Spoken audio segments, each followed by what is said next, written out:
미국 국무부가 후원하는 벨라루스의 독립언론지에서 러시아와 관련된 이 한국 고토를 주목해 눈길을 끌고 있습니다.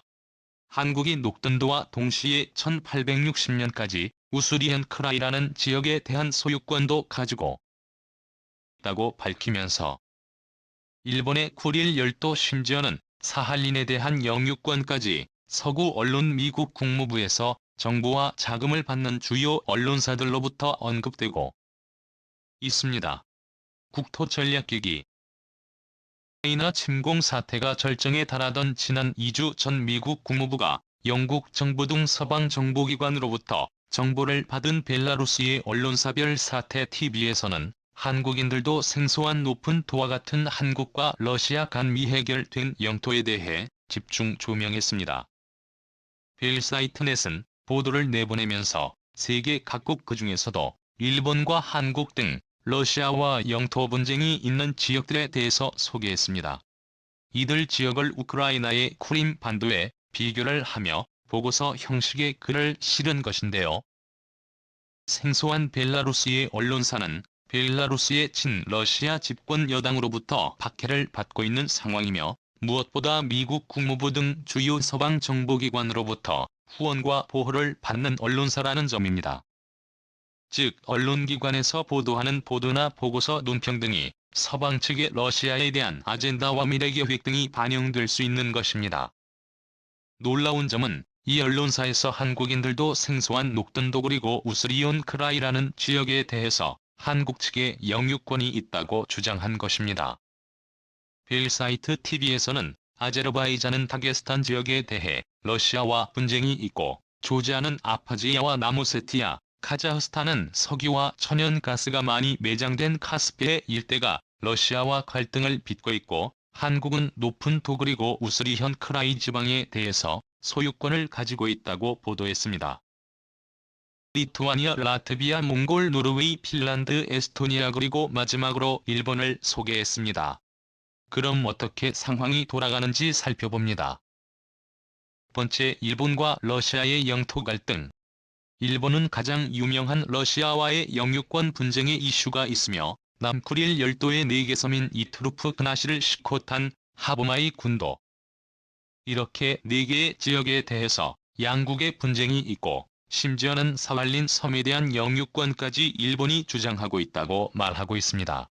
현재 일본 정부 측에서는 사할린에 대한 영유권 주장을 쿠릴 열도의 4개 섬과는 다르게 다 할 만한 영유권 주장을 하지 않고 있으니 그러나 현재 일본에서 발간되는 지도들에서 북위 50도 이하의 남사할린 지역이 어느 나라의 영토로도 표시하지 않은 지도가 여전히 많이 발행되고 있는 상황입니다. 샌프란시스코 강화조약에서 사할린과 쿠릴 열도 귀속 문제를 보류했는데 그 직후 쿠릴 열도 분쟁이 발생하여 영토 관련 협의가 모두 중단되었기 때문입니다. 그 때문에 일본 정부 측에서는 남사할린이 러시아 영토임을 아직까지 공식적으로는 인정하지 않은 상태인 것이며 향후 러시아가 군사적으로 국제정치적으로 많이 약화되었을 때 다시금 고토를 회복하고자 한다는 분석이 나옵니다. 그래도 쿠릴 열도와 달리 일본 정부는 이 지역의 영유권을 별로 주장하지 않고 있으며 한때 일본의 영토였던 남사할린의 수도 이즈노사할린스크에 일본 총영사관마저 뒀어서 러시아의 영토임을 암묵적으로 인정을 하기도 했습니다. 상황이 이렇다 보니 쿠릴 열도와는 다르게 미국 정부에서도 사할린만큼은 러시아 땅으로 인정을 하고 있으나 최근 델 샤트시에서 보고한 남사할린에 대해서 언급한 것은 자칫 향후 러시아의 세력이 약화될 경우 사할린 일대에 영유권이 꺼릴 수 있다는 의견이 나옵니다. 현재 사할린에는 일본인들이 거주를 하고 있지는 않는 상황입니다. 사할린은 최근 가스 생산이 많이 이루어지면서 한국과의 경제 협력이 많이 일어나고 있는 섬이며 한국과의 교역 비중이 가장 많은 섬인데요. 그뿐 아니라 이 섬에는 러시아인을 제외한 한국인들이 가장 많이 사는 섬으로 무려 3만 5천 명 수준으로 10명 중 1명은 한국인일 정도로 한인 비중이 높습니다. 그러나 최근 들어 한국으로 동포송환 사업이 활성화되면서 기존 5만 5천 명 수준의 한인 인구가 많이 줄어들어 버린 상황이지만 여전히 한인들에 대한 비중이 높은 상황인데요. 일본은 이 섬에 대해서 과거 일본의 식민지였던 카라오토 즉 50도선 이하 사할린 섬 지역에 대한 영유권 주장을 다시 할 가능성이 높다는 분석이 나옵니다. 며칠 전 러시아 정부는 달러전선에 나선 일본에게 보복하기 위해서 러시아-일본 간 평화조약 교섭을 중단할 것이라고 하면서 당초 예정됐던 쿠릴 열도 반환의 꿈이 완전 사라져버린 상황입니다. 심지어 무력 충돌의 상황까지 빚어지게 될 경우 러시아와 일본 양국가 간에서 쿠릴 열도 그리고 사할린 남부 지역에서 국제적인 무력 충돌이 발생할 우려가 있다는 분석이 나옵니다. 한국의 녹던도와 우스리안 크라이. 놀라운 점은 미국 국무부로부터 지원받는 벨라루스 언론사에서 어떻게 한국인들도 생소한 녹던도와 한국의 옛 고대 영토에 대한 정보를 얻고 상세한 보고서 형태의 보도를 했는지에 대해 그 배경이 주목되고 있습니다. 녹던도와 같은 러시아와 영토 문제가 해결되지 않은 땅들이 다시금 국제 문제화될 수 있을 것이라는 분석이 나옵니다. 벨세트 KB 측에서는 한국에서도 잘 알려지지 않은 녹던도에 대해서 1990년 북한이 영유권을 포기한 이후로 아직 대한민국 정부는 이것을 받아들이지 않고 있다고 언급하며 아직 영유권 갈등이 미해결돼 있다고 밝혔습니다. 그뿐 아니라 추가적으로 우스리안 크라이라는 지역에 대해서도 소유권을 가지고 있다고 언급했는데요. 우스리안 크라이 지역은 옛 발해 제국의 영역이었던 우스리스크일 지역을 의미합니다.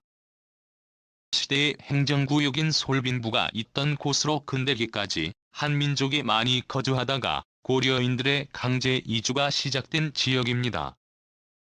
리스크는 100년 전간도 지역과 마찬가지로 많은 조선인들이 건너가 개척을 한 땅입니다.